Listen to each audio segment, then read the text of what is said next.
Live to Sarah Coates at Shark Park in Sydney. Sarah, any response from the coach or players this afternoon?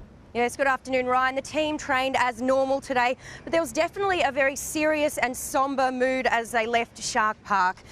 Players have been instructed not to comment on the issue, but it's pretty clear they are all sticking together. If the provisional findings prove to be justified, we would regard such conduct as entirely contrary. Now, all parties involved have until January 15 to respond to these provisional findings, and with a separate ASADA investigation ongoing, no action will be taken against players until that is all wrapped up. Lovely to have Sarah Coates with us up here to talk sport today, especially on a day, Sarah, when you got beaten by us, as I say, Australia got beaten by New Zealand in the cricket. It was devastating. Anyway, we'll start with that.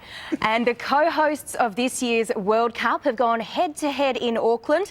New Zealand beating Australia by 1 wicket in a thrilling Pool A encounter. Richard Parr reports. It's taken years of negotiation, but the fight between Manny Pacquiao and Floyd Mayweather now will take place May the 2nd in Las Vegas. And as Sarah Coates reports, this is a match made in money heaven.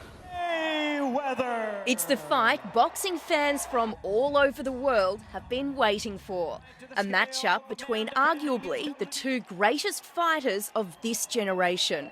Floyd Money Mayweather set to go head-to-head with Manny Pac-Man Pacquiao. With a record global audience set to tune in. Here's why.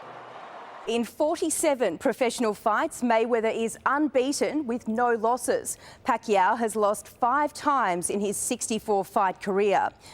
Mayweather has won world titles in 5 different weight divisions, while Pacquiao is the only man in history to win belts in 8 different weight divisions.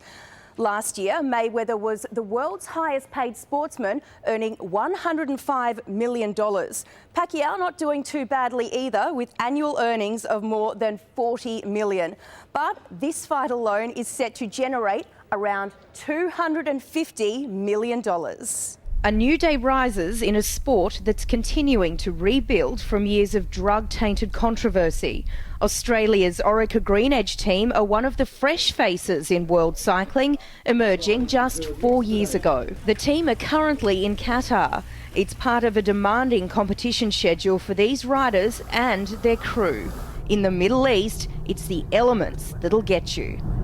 If racing flat out through a choking sandstorm with burning lungs and stinging skin won't see them quit, then receiving treatment on the road for open gravel wounds will definitely slow riders down. Being on the road competing is what motivates these riders, but a huge part of their job is to always be available for a drug test. They say while it can be very inconvenient, in this era, testing is non-negotiable. It's a relatively new sport, but kiteboarding is well and truly taking off. Established in the late 90s, the extreme water sport is fast attracting thrill seekers from around the globe. Kiteboarding won the vote to be included at the 2016 Olympic Games in place of windsurfing, but that decision was overturned.